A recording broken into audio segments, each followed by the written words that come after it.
클러스터로서의 도약이 가능해질 겁니다. 두 번째, 조세 제로 펀드입니다. 정부 재정 지원만으로는 지역 개발을 감당할 수 없습니다. 돈에는 한정이 있으니까요. 지역에 대한 지속 가능한 민간 투자를 유도해야 합니다. 그것이 조세 제로 펀드입니다. 첨단 산업 클러스터의 유인책이 될 조세 제로 펀드는 규제 제로 특구 개발 사업에 투자되는 펀드를 말합니다. 수도권 부동산 매각 대금을 특구에 투자할 경우에 양도세를 즉시 이연시키고 5년 이상 투자 시 양도세 50% 감면, 10년 이상 투자 시 양도세 전액 면제 혜택을 주겠습니다. 펀드 수익에 대한 세금 역시 면제입니다. 이런 조세 제로 펀드를 통해서 민간의 자금이 자연스럽게 지역으로 유입되고 지역에 남아있도록 하겠습니다. 두 번째로 정주 환경의 조성입니다. 살고 싶은 환경이 조성되지 않으면 아무 소용이 없습니다. 기업 유치나 교육기관, 연구기관의 발전도 장기적으로 그 지역에 남아있을 수 없게 되죠. 국내의 과학기술 청년 인재와 전문가들이 지역에 안정적으로 종주하고 연구와 생활을 병행할 수 있도록 교육, 주거, 생활, 인프라 전반에 걸친 전략적인 접근이 필요합니다. 기숙형 과학고와 영재고, 국제학교 및 외국인 학교를 설립 확대해서 이런 국내외의 인재가 가족과 함께 그 해당 지역에서 안정적으로 정착할 수 있도록 하겠습니다. 이와 함께 단순히 일만 하는 공간이 아니라 삶의 질이 보장되는 도시 환경을 조성해야 합니다. 핵심은 스마트 및 AI 기술입니다. 연구기관, 기업, 주거지, 문화 공간이 통합된 복합지구를 만들고 자율주행 셔틀, 스마트 안전 및 복지, 디지털 헬스케어 등 첨단 기술이 적용된 생활 인프라를 적극 지원하겠습니다. 세 번째로 첨단 인재의 육성입니다. 이 역시 집중의 힘을 발휘해야 합니다. 지역의 대학과 연구기관이 지자체들과 연계해서 컨소시엄을 이루고 관련 기업들과도 함께하며 발전해 나갈 겁니다.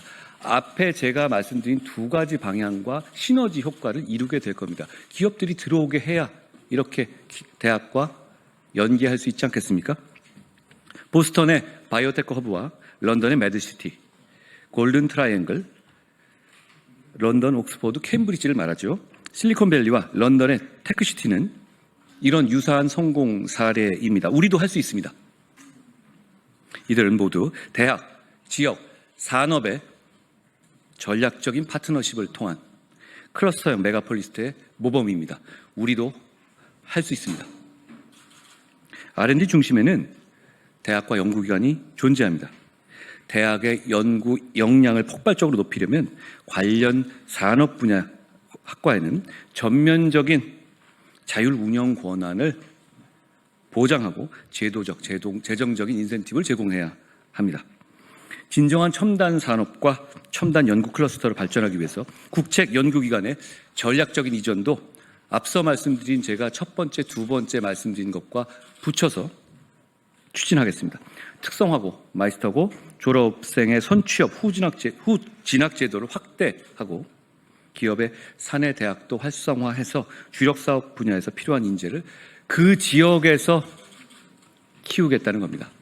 결국은 그 지역에 남아 일하고 그 지역에서 공부하는 것이 서울이나 수도권에 있는 것보다도 훨씬 더 큰 지속 가능한 이점이 있어야 하는데 그걸 파격적으로 제공하자는 겁니다. 연구력은 분산될수록 약해지고 집중될수록 강해집니다. 대학, 연구기관, 산업이 유기적으로 연결되고 물리적으로 집적된 연구 생태계야말로 첨단 산업 육성의 토대가 될 겁니다. 저는 어제 포항에서 포스텍 등 대한민국을 이끄는 과학기술 주력 대학의 연구자들과 학생들과 만났습니다. 참 많은 얘기를 들었습니다. 그분들은 이 나라를 우상향 발전으로 이끌 준비가 돼 있고 그런 준비를 하고 계십니다. 그분들을 대한민국을 위해서 일하고 연구하고 발전의 성과를 낼 수 있는 기회를 만들어 드려야 합니다. 제가 말씀드리는 취지가 그런 겁니다. 네 번째로 국토 인프라 종합개발계획, 개발 2개년 계획을 말씀드리죠. 메가폴리스의 배치 계획 단계부터 국토의 효율적 활용과 지역의 발전은 동시에 고려해서 장기적인 미래 계획을 세울 겁니다. 메가폴리스 5개 어디를 말하냐 이렇게 물어보시는 분들 계실 텐데요. 그걸 지금 정할 문제는 아닙니다. 어느 곳을 집중적으로 지원해서 메가폴리스를 키워야 할지부터가 우리의 준비 단계이고 그것부터가 이 일의 시작인 것입니다. 선거 생각해서 여기 이렇게 찍어서 말할 수도 있는데요. 그러지 않겠습니다. 이건 그러기에는 너무 중요한 일이기 때문입니다. 다만 먼저 발표한 미래성장 2개년 계획과 흐름을 같이 해서 역시 이 계획도 그 내용에 포함되게 될 겁니다.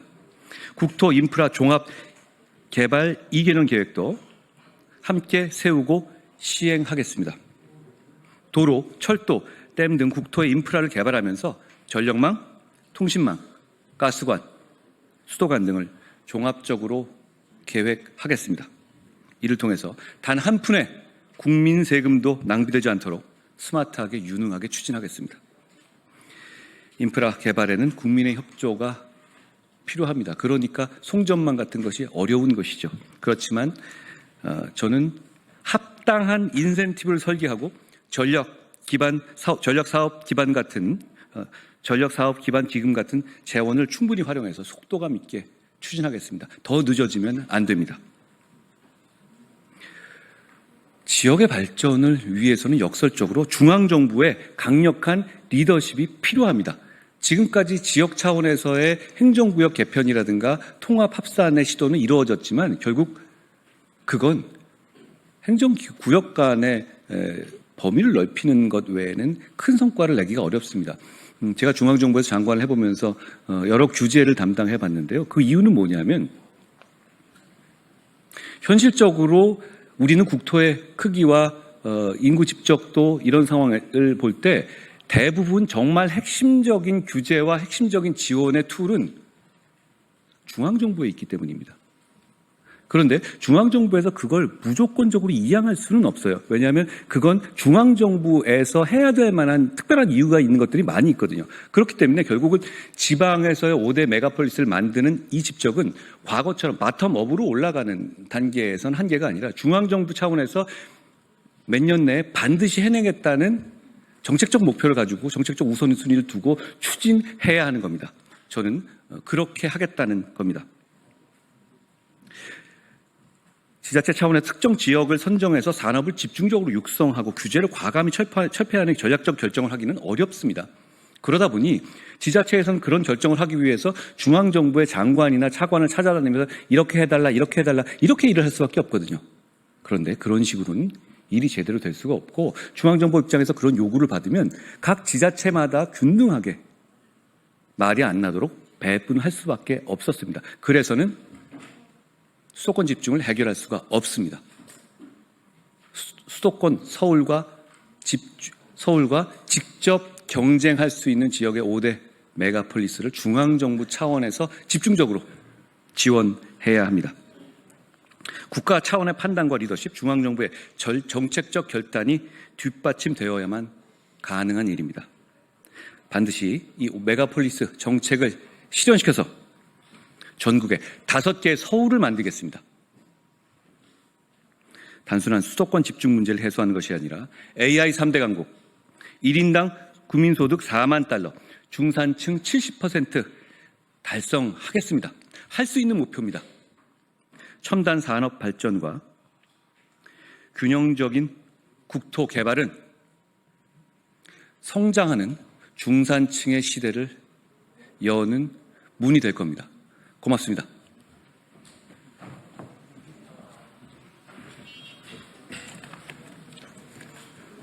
고맙습니다. 고생하셨습니다.